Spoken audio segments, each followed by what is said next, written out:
आइए अब मैं आप हजरात को खताबत की दुनिया में ले चलता हूँ, इसलिए कि जिस्मानी इलाज करने के लिए डॉक्टर की जरूरत पड़ती है, लेकिन रूहानी इलाज करने के लिए किसी न किसी बड़े आलिम दीन नब्बास की जरूरत पड़ती है, जो आपकी रूह की सही तरीके पर इलाज करे और उनकी मरहम पट्टी करने के लिए शरा हजरात यहाँ पर तशरीफ फरमाए। अब मैं बिला किसी ताखिर तमहीद के मुक़र्रिर बेबाक हरदिल अजीज हजरत मौलाना मुज़फ्फर हुसैन साहब दामत बरकातुहुम सदरुल मुदर्रिसीन जामिया अशरफुल उलूम का नवा सीतामढ़ी से दरखास्त पेश कर रहा हूँ कि आप तशरीफ लाएं और अपने खिताब नायाब से हम खाबिदा कौम को बेदार फरमाएं। अल्हम्दुलिल्लाह नहमदुहु व नस्तईनुहु व नस्तगफिरुहु व नु'मिनु बिही व नतवक्कलु अलैहि व नऊज़ु बिल्लाहि मिन शुरूरि अनफुसिना व मिन सय्यिआति अअमालिना मन यहदिल्लाहु फला मुदिल्ल लहु व मन युद्लिलहु फला हादिय लहु व नशहदु अन ला इलाहा इल्लल्लाह व नशहदु अन्ना मुहम्मदन अब्दुहु व रसूलुहु। अम्मा बअद फ़अऊज़ु बिल्लाहि मिनश शैतानिर रजीम। बिस्मिल्लाहिर रहमानिर रहीम। अल-यौमा अकमलतु लकुम दीनकुम व अतममतु अलैकुम निअमती व रज़ीतु लकुमुल इस्लाम दीना। सदक़ल्लाहुल अज़ीम।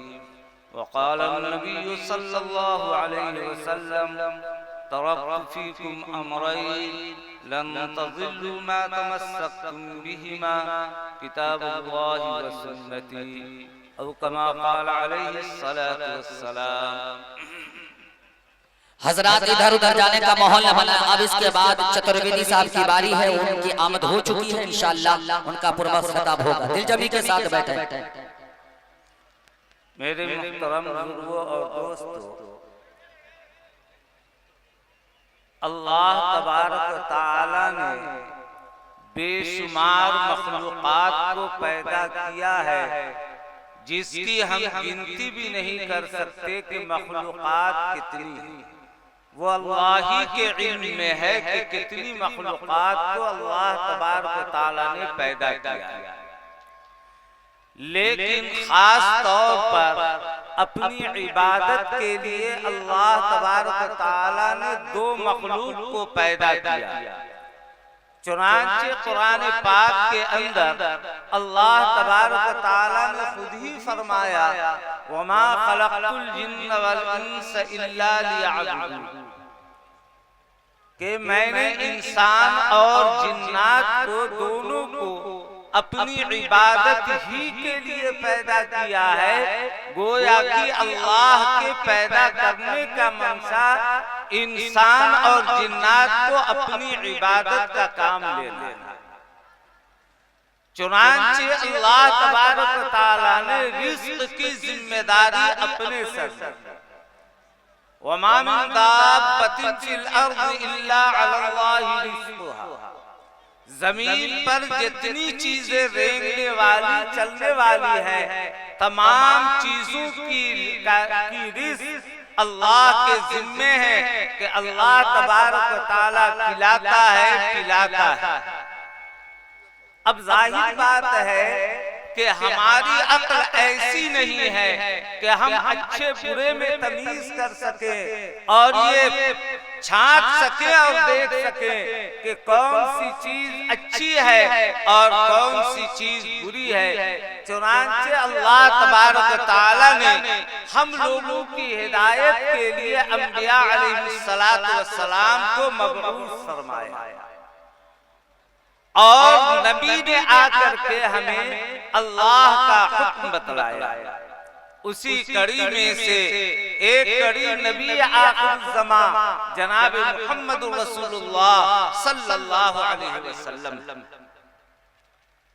यूं तो दुनिया में मबऊस होने के एतबार से, तशरीफ लाने के एतबार से सबसे आखिर में है, लेकिन मकाम के एतबार से तमाम अंबिया पर फौकियत रखते हैं। चुनांचे आप सय्यदुल अंबिया व रसूल, जितने भी अंबिया हजरत आदम अलैहिस्सलाम से लेकर और हुजूर पाक सल्लल्लाहु अलैहि वसल्लम तक आए हैं, उन सब के सरदार एक जगह कुरान पाक के अंदर अल्लाह तबारक व तआला ने फरमाया, मा काना मुहम्मदुन अबा अहदिन मिन रिजालिकुम वलाकिन रसूलुल्लाहि व खातमुन नबिय्यीन, कि आप अल्लाह के रसूल हैं और तमाम नबियों पर मोहर लगाने वाले हैं, यानी अब आपके बाद कोई नबी आने वाला नहीं, मुस्तकिल नबी आने वाला आपके बाद नहीं। अब जाहिर है कि जब नबी नहीं आएंगे तो ये जिम्मेदारी जो दी गई है ये उलमा को दी गई है। अल उलमा वरसतुल अंबिया, जनाब मुहम्मद रसूलुल्लाह सल्लल्लाहु अलैहि वसल्लम। कुरान पाक की जो आयत पढ़ी है, अल्लाह तबारक व तआला ने खुद ही फरमाया कि हमने दीन को कामिलो मुकम्मल कर दिया। अब दीन के अंदर कोई कमी नहीं रह गई। और जनाब रसूलुल्लाह सल्लल्लाहु अलैहि वसल्लम ने भी फरमाया कि मैं जब दुनिया से जा रहा हूँ तो दो चीजें छोड़ करके जा रहा हूँ, जब तक के मजबूती से पकड़े रहोगे और उसके मुताबिक अमल करते रहोगे कभी गुमराह हो ही नहीं सकते। उनमें से एक तो किताबुल्लाह यानी कुरान है और दूसरे जनाब रसूलुल्लाह सल्लल्लाहु अलैहि वसल्लम की सुन्नत और आपका तरीका है। चुनांचे आप सल्लल्लाहु अलैहि वसल्लम ने पैदाइश से लेकर और मौत तक के जितने हालात बीच में आते हैं सब जनाब रसूलुल्लाह सल्लल्लाहु अलैहि वसल्लम ने हमें बतला दिया है। जब शादी करे आदमी तो शादी का क्या तरीका हो, खुद जनाब रसूलुल्लाह सल्लल्लाहु अलैहि वसल्लम ने शादी किया और एक नहीं 11 शादियां की है। बैत वक्त 9 बीवियां थी और आप सल्लल्लाहु अलैहि वसल्लम ने अदल के साथ इंसाफ के साथ दुनिया को बता दिया कि जब चंद बीवियां हो तो उनके साथ कैसे जिंदगी गुजारी जाए।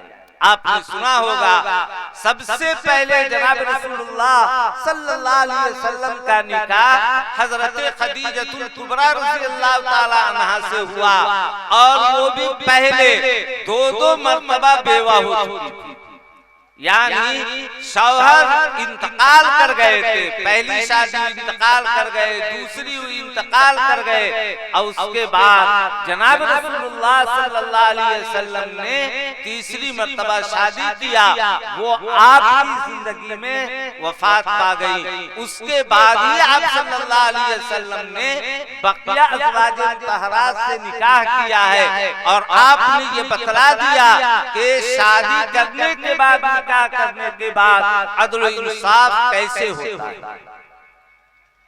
अज़वाजे मुतहहरात एक सिर्फ कुंवारी है और बाकी या तो मुतल्लका है या फिर बेवा है, जिनके शौहर इंतकाल कर चुके हैं और आपने हर एक के साथ जिंदगी गुजार करके बतला दिया।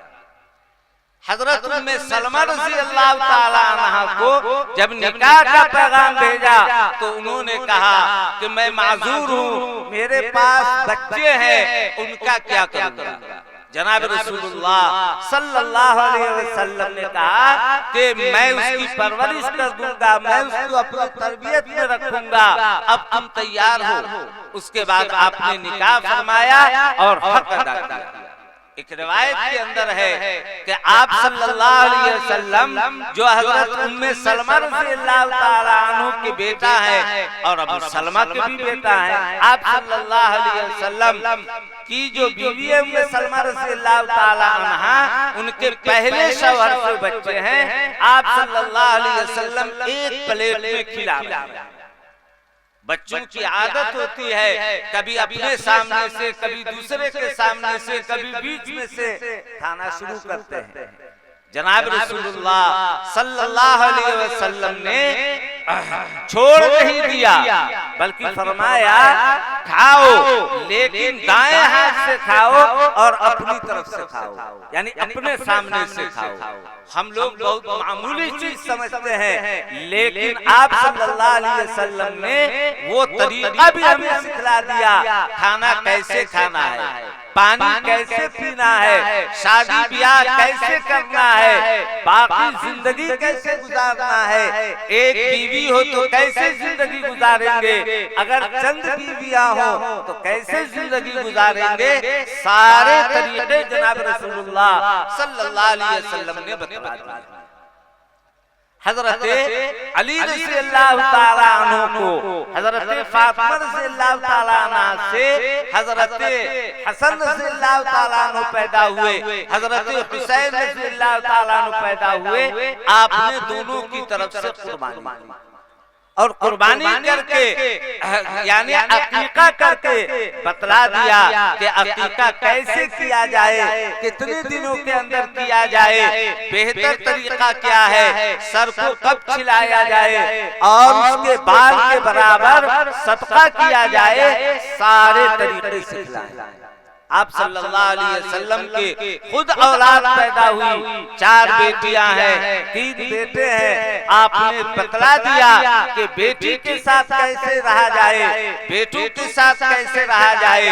आपकी हयाती में आपके सारे बेटे इंतकाल कर गए थे, जब वफात हुई तो आपने बतला दिया कि जब औलाद इंतकाल कर जाए, बच्चा हो तो उसके साथ क्या मामला किया जाए। आप सल्लल्लाहु अलैहि वसल्लम हम लोगों की तरह चीख करके चिल्ला करके रोए नहीं, अलबत्ता आंख से आंसू जारी थे। तो एक सहाबी ने कहा कि अल्लाह के रसूल सल्लल्लाहु अलैहि वसल्लम हम लोगों को तो आप मना फरमाते हैं रोने से और आप खुद रो रहे हैं। तो आप सल्लल्लाहु अलैहि वसल्लम ने फरमाया कि ज़माने जाहिलियत का रोना मैं नहीं रोता हूँ, जाहिर है कि औलाद है, दिली सदमा तो जरूर है, लेकिन अल्लाह का जो फैसला है उस फैसले पर मैं राज़ी हूँ। मालूम ये हुआ कि ये औलाद भी अल्लाह ने हमें अमानत के तौर पर दी है और ये अल्लाह की अमानत है, जब चाहे वापस ले। एक सहाबी है हजरत तलहा रज़ियल्लाहु ताला अन्हु, वो जिहाद में गए हुए थे, इत्तेफाक से उनके बच्चे का इंतकाल हो गया। अब उसी रोज वो पहुंच गए, आए, बदन को साफ सुथरा किया, वुजू फरमाया और उसके बाद खाना मांगा, खाना खिला दिया बीवी ने। ये नहीं कहा कि बच्चे का इंतकाल हो गया है। उसके बाद जब खा करके फारिग हो गए, रात गुजर गई। एक रिवायत के अंदर आया कि अपनी बीवी के साथ जिमा भी किया, लेकिन बीवी ने नहीं बताया। सुबह में बीवी कहती है कि अच्छा एक बात बतलाइए, अगर कोई आदमी किसी के पास अमानत रखे और वो अमानत को फिर मांगे तो उसको दे देना चाहिए। तो उन्होंने कहा कि बिल्कुल, जब अमानत के तौर पर रखा है और वो अमानत को मांग रहा है तो फौरन उसको दे देना चाहिए। तब उन्होंने कहा कि ये बच्चा जो अल्लाह की अमानत थी, अल्लाह ने वापस ले लिया है, इसलिए हमने इसको अल्लाह के हवाले कर दिया। सोचने की चीज है, दिल गुर्दे की बात है कि एक औरत होकर के और ऐसा मामला किया। तो जनाब रसूलुल्लाह सल्लल्लाहु अलैहि वसल्लम ने सारे तरीके हम लोगों को सिखलाए हैं, लेकिन जरा हम गौर करें कि हम कितने पर अमल करते हैं। शादी ब्याह का मामला हो, बच्चे की पैदाइश का मामला हो, या चाहे मौत का मामला हो, हम कितना नबी पाक सल्लल्लाहु अलैहि वसल्लम की सुन्नत पर अमल करते हैं। जनाब रसूलुल्लाह सल्लल्लाहु अलैहि वसल्लम ने हमें पेशाब करने का तरीका सिखलाया, पखाना करने का तरीका सिखलाया, पेशाब किस रुख पर किया जाए, कैसे बैठा जाए, इसी तरीके से पखाना कैसे किया जाए, बीवियों के साथ जिमा कैसे किया जाए, सारे तरीकों को जनाब रसूलुल्लाह सल्लल्लाहु अलैहि वसल्लम ने खोल खोल करके बतला दिया है। इसलिए कुरान ने कहा अल-यौमा अकमलतु लकुम दीनकुम व अतममतु अलैकुम निअमती व रज़ीतु लकुमुल इस्लाम दीना, के इस्लाम के दीन होने के एतबार से मैं राजी और खुश हो गया। अल्लाह तो राजी और खुश है, लेकिन हम लोग कहते हैं कि हम राजी नहीं। इसलिए कि अगर हम राजी और खुश होते इस इस्लाम पर और नबी पाक सल्लल्लाहु अलैहि वसल्लम के लाए हुए तरीके पर, तो हम नबी की सुन्नत पर अमल करते। कुरान ने जो हमें हुक्म दिया है अकीमुस सलाह, नमाज को कायम करो, हम नमाज को कायम करते, हम सब नमाजी हो जाते। हम गौर करें कि हम कैसे मुसलमान। आपने सुना होगा, तकरीर सुनते रहते, सुना होगा, जनाब रसूलुल्लाह सल्लल्लाहु अलैहि वसल्लम के जमाने में एक फिरका था जिसको मुनाफिक कहा जाता था। यानी जाहिर के एतबार से, जुबान से तो कलमा पढ़ते थे वो, लेकिन दिल के एतबार से मुसलमान नहीं थे। लेकिन वो भी नमाज पढ़ने जाते थे इस डर की वजह से कि अगर नमाज पढ़ने नहीं जाएंगे तो हमें नमाज इस्लाम से खारिज समझा जाएगा। कुरान ने नकल किया है, इज़ा क़ामू इलस्सलाति क़ामू कुसाला युराऊन अन्नास वला यज़कुरूनल्लाह इल्ला क़लीला। अव्वलन तो वो नमाज पढ़ना ही नहीं चाहते, मस्जिद जाना ही नहीं चाहते हैं, और अगर जाना मजबूरी है तो बिल्कुल सुस्त पढ़ करके किसी तरह चले जाते हैं। सोचिए, वो इस्लाम से खारिज थे, लेकिन डर ही से सही, दिखलावा ही के लिए सही, लेकिन नमाज पढ़ते थे, नमाज के पाबंद थे, नमाज पढ़ते थे। और आज हम अपने आप को सोच लें कि दावा तो हम इतना ऊंचा करते हैं कि हम मुसलमान हैं, मर मरने को तैयार है, लेकिन हम अपने अमल को देखें। जनाब रसूल, आपने सुना होगा कि कब्र के अंदर 3 सवालात होते हैं। उनमें से एक तो ये है कि तुम्हारा रब कौन, दूसरे ये कि तुम्हारा दीन क्या है, और तीसरे ये कि तुम्हारा रसूल कौन। जनाब रसूलुल्लाह सल्लल्लाहु अलैहि वसल्लम के बारे में पूछा जाता है, और जो आदमी जिस हाल में मरता है उसी हाल में उठाया जाएगा। अब हम दाढ़ी छिलाए हुए हैं, नबी पाक सल्लल्लाहु अलैहि वसल्लम के सामने होंगे तो क्या शर्म नहीं आएगी कि आप सल्लल्लाहु अलैहि वसल्लम ने दाढ़ी रखी है, कभी नमाज नहीं छोड़ा है, हम बगैर दाढ़ी के हाजिर हो रहे हैं, सामने हो रहे हैं, तो क्या उस वक्त लाज नहीं लगेगी, क्या उस वक्त शर्म नहीं आएगी। हम दुनिया का हाल देखें कि जब बड़ों के पास जाते हैं तो शाही अदब बजा लाते हैं, जो दस्तूर होता है उसके एतबार से हम जाते हैं, और हम ऐसे हैं कि अल्लाह का जो कानून है, जनाब रसूलुल्लाह सल्लल्लाहु अलैहि वसल्लम का जो लाया हुआ तरीका है, आपकी जो सुन्नत है, हम उसके बिल्कुल खिलाफ अमल कर रहे हैं, अब फिर दावेदार हैं कि हम मुसलमान। हम अपनी जिंदगी पर गौर करें कि चाहे बच्चे की पैदाइश का मौका हो, या चाहे शादी ब्याह का मौका हो, चाहे मौत का मौका हो, हम कितना शरीयत पर अमल करते हैं। अगर आज हम शरीयत पर अमल करना शुरू कर दें, यकीनी बात है कि हम आए दिन चिल्लाते हैं मुसलमानों पर बहुत जुल्म हो रहा है, मुसलमान हर जगह परेशान हाल है, परेशान किए जा रहे हैं, ये चिल्ला तो रहे हैं, लेकिन कभी इसके असबाब पर भी गौर किया है कि आखिर मुसलमान परेशान क्यों है। अल्लाह तआला ने एक जगह कुरान पाक के अंदर फरमाया, वमा असाबकुम मिन मुसीबतिन फबिमा कसबत ऐदीकुम, तुम्हें जो मुसीबत पहुंचती है वो तुम्हारे बदआमाली की सजा है। जब हम अल्लाह से अलग हो रहे हैं, अल्लाह के कानून को तोड़ रहे हैं, जनाबे मोहम्मद रसूलुल्लाह सल्लल्लाहु अलैहि वसल्लम की लाई हुई शरीयत के खिलाफ कर रहे हैं, आपके तरीके की मुखालफत कर रहे हैं, तो जाहिर बात है कि अल्लाह की मदद टूट जाती है। और जब हम शरीयत के मुताबिक अमल करेंगे तो यकीनन अल्लाह की मदद आएगी। आप सहाबे किराम के हालात को पढ़ें, हर मौके पर अल्लाह ने मदद की है, कौन ऐसा मौका नहीं जिसमें मदद न किया हो। सहाबे किराम गोया मुस्तजाबुद दावत थे, दुआ करते थे, अल्लाह दुआ को कबूल करते थे। उसकी खास वजह यही थी कि नबी पाक सल्लल्लाहु अलैहि वसल्लम जो बतलाते थे उस पर मर मिटते थे, गोया उसके खिलाफ कर ही नहीं सकते हैं। एक रिवायत के अंदर आया, हदीस के अंदर आया कि एक सहाबी लाल रंग का कपड़ा पहने हुए थे, लुंगी अब कुर्ता जैसा हम लोग क्या है, वहाँ दो चादरें होती थी, एक ओढ़ लेते थे तो पहने रहते थे। आप सल्लल्लाहु अलैहि वसल्लम को आकर के उन्होंने सलाम किया, आपने नागवारी का इजहार किया, चले गए। फिर पूछा कि ऐसा लगता है कि नबी पाक सल्लल्लाहु अलैहि वसल्लम शायद आज नाराज है। साहबा से पूछा क्या बात, ये नहीं कि सीधे बैठ गए किनारे हो गए, पूछने लगे कि वजह क्या है, असबाब क्या है कि आप सल्लल्लाहु अलैहि वसल्लम जिस तरह और दिन में मुझसे मुखातब होते थे आज नहीं हुए, कोई तो वजह होगी। तो एक सहाबी ने कहा कि लगता यह है कि तुम लाल रंग का कपड़ा पहन करके आए हो, इसीलिए हुजूर नाराज।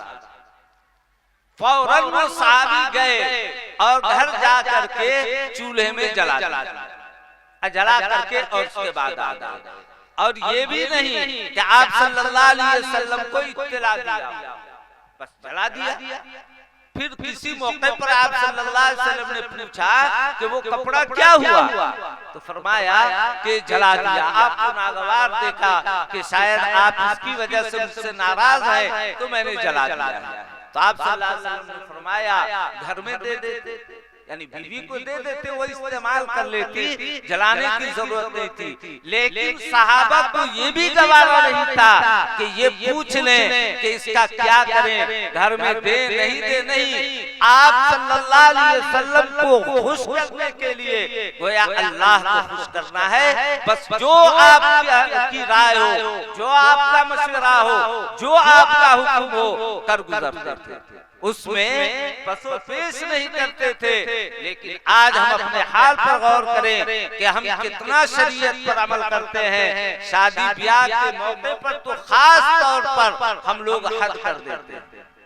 सबसे बड़ी चीज जो आजकल मेहंदी लगाई बोलते हैं, पता नहीं आप लोग क्या है, नहीं हम लोग क्या है, उस रात में जो खिलवाड़ होता है अल्लाह बचा, गोया की ज़िना के अलावा जो चाहे मजाक करे, हंसी करे।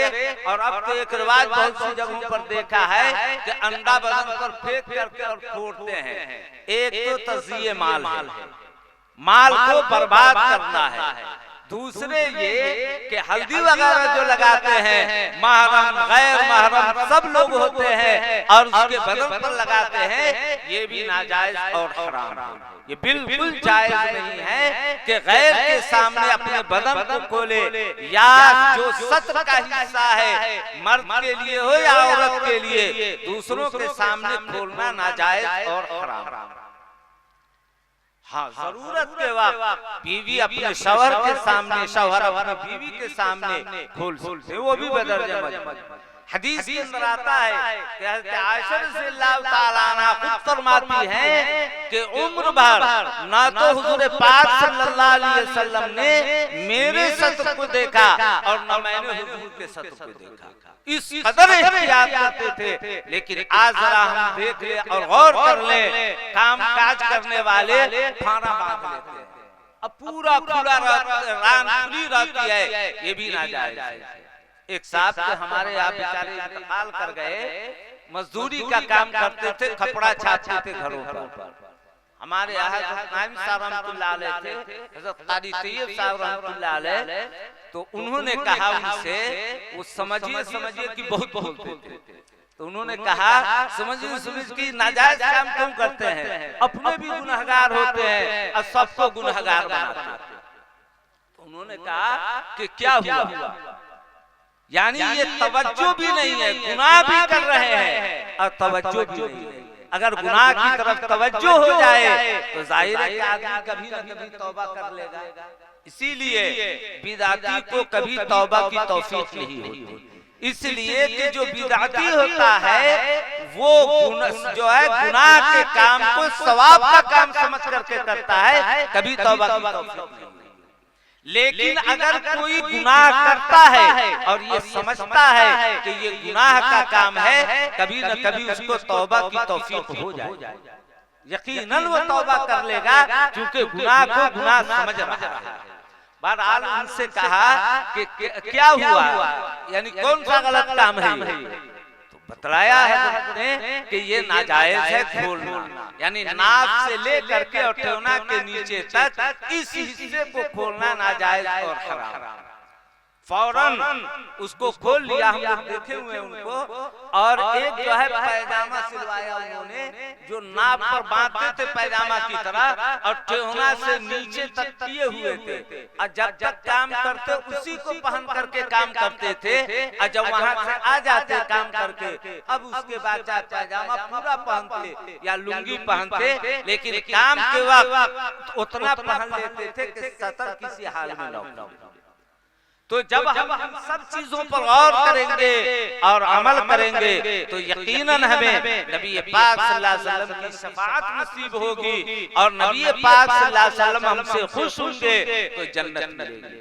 और अगर हुजूर ही को हम नाराज कर दे अपने अमल से, अल्लाह को हम नाराज कर दे, तो जाहिर है कि जन्नत नहीं मिल सकती है। जन्नत तो उसी को मिलेगी जो शरीयत के मुताबिक अमल करेगा, शरीयत के मुताबिक अपनी जिंदगी गुजारेगा। और अगर शरीयत के मुताबिक जिंदगी नहीं गुजारता है, शरीयत के खिलाफ जिंदगी गुजारता है, जाहिर के एतबार से चाहे कितने अच्छा अमल का जाहिर कर रहा हो, वो काबिल कबूल नहीं, वो मुअतबर नहीं। अल्लाह ताला हम सब लोगों को सही समझ अता फरमाए, दीन और शरीयत पर अमल करने की हिम्मत और तौफीक अता फरमाए। व आखिर दावाना अल्हम्दुलिल्लाहि रब्बिल आलमीन।